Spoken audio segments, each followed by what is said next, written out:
Chair, dear ministers, dear ladies and gentlemen, colleagues, friends, it's a great pleasure and honor to be here with you today and discuss with you how do we reach the SDGs, what is the contribution of the private sector, and what are the role of partnerships.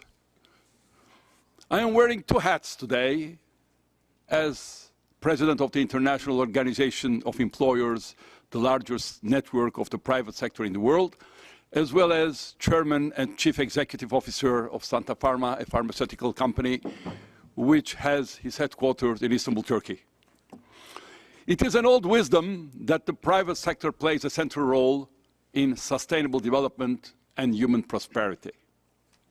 It employs 9 out of 10 people globally, offering income opportunities, training and career pathways, and thereby contributing to the elimination of poverty. Having a job is the best means against poverty, is a basic condition providing for oneself and one's family. The private sector drives economic growth and provides the necessary goods and services we all need in our daily life.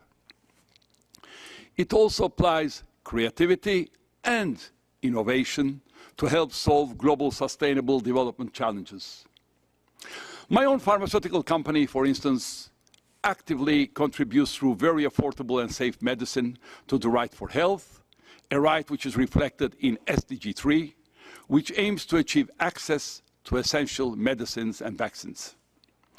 We are very active to support education through funding of schools, and of course we contribute to SDG 8 regarding sustainable economic growth, full and productive employment, and decent work, which is quite naturally a core focus of all business, as mentioned before.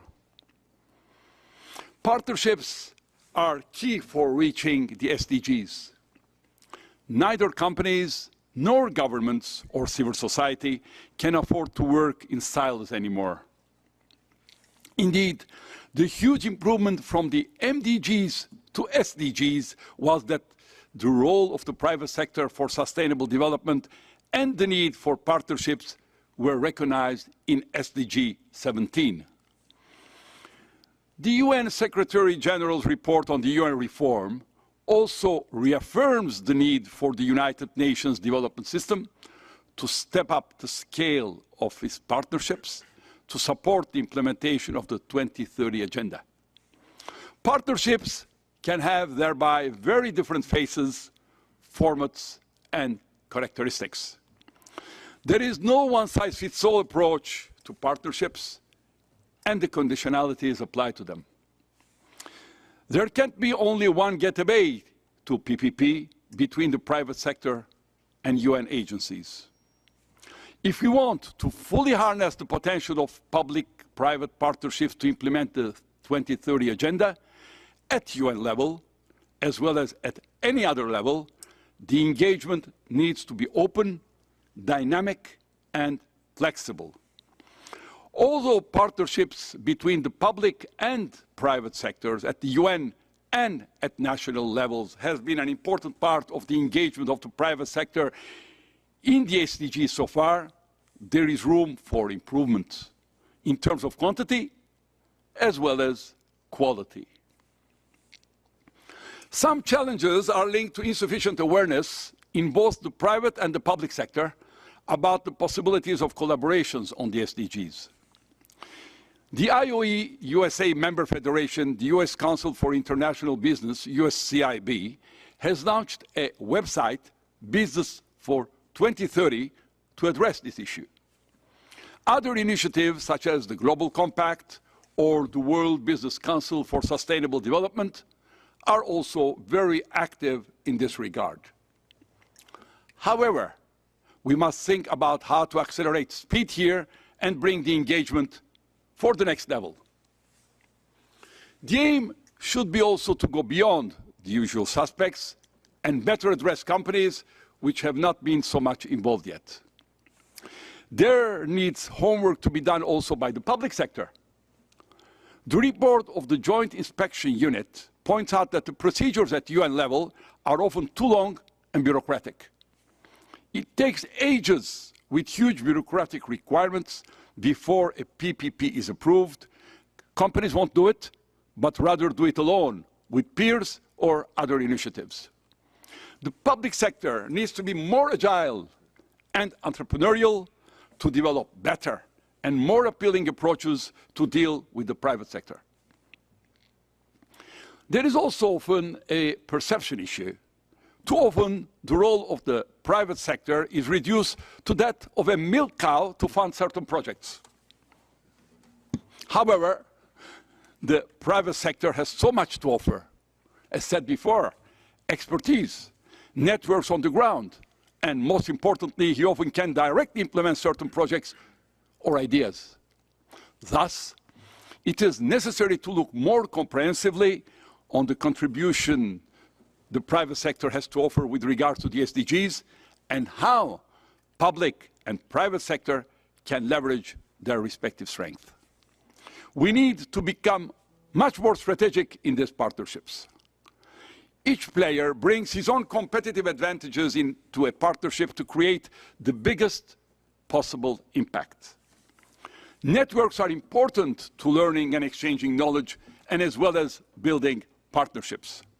There are many kinds of networks which have different mandates and, in most cases, complement each other. My company, for instance, is a long-standing member of the UN Global Compact. The UN Global Compact is one of the important learning platforms with regards to sustainable business conduct.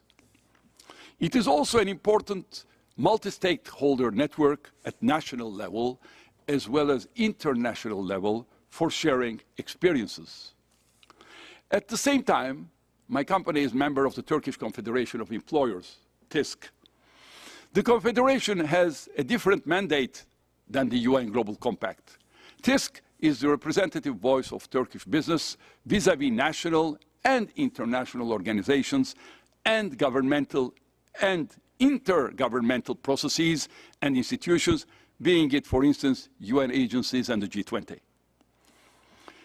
TİSK, as well as the national federations in the other countries, have the representativeness and legitimacy as the consolidated voice of business in shaping policy and making sure that policies are actually designed in a way that companies can implement them on the ground without too heavy adverse effects. If the UN wants the SDGs to be successfully implemented on the ground and making a difference to the real life of people, it needs to engage with the representative employers and business organizations. They understand the ground realities and can advise and implement accordingly. Employer federations have a key role to play in the negotiations, implementation, and follow-up mechanism of the 2030 Development Agenda at both the UN and at national levels. Dear colleagues, the UN General Assembly resolution that adopted the SDGs explicitly references the UN guiding principles on business and human rights. This makes the UN guiding principles on business and human rights a powerful and critical companion to the SDGs. Since their unanimous endorsement by the UN Human Rights Council in 2011, the guiding principles have become a global reference point for the respective roles, duties, and responsibilities of states and businesses with regard to business-related human rights impacts. The IOE and its member federations have endorsed the UN guiding principles and are committed to promote their implementation among our business networks and the global business community. Meeting the corporate responsibility to respect human rights is a key contribution and vehicle through which business can help achieve the broader vision of peaceful and inclusive societies embraced by the SDGs. Multi-stakeholder engagement and partnerships are also critical to implement the UN guiding principles. Human rights is not a competitive issue, it's a collaborative issue. Companies need to work together and with stakeholders, governments, and affected communities to address systematic challenges which one player will not be able to address systematically alone. At the end of the day, to fully unleash the potential of partnerships, governments need to create the right enabling environments, both for business to create jobs, drive economic growth and development, and also to create the right collaborative frameworks for business, government, and civil society to work productively together. It is important to measure progress in this regard and to monitor the implementation of the SDG at country level. The measurement methods need to be objective and relevant to ensure that the actors at all levels get the right picture about the state of play and are able to plan and adjust their policy interventions accordingly. Dear colleagues, in the Bahrain Declaration, the global employers community reaffirmed its support to the SDGs and their commitment to contribute to their realization. I want here to restate this confirmation. Business is 100% committed to work on the realization of the SDGs in partnership with the UN, as well as with any other stakeholder. Thank you very much for your attention.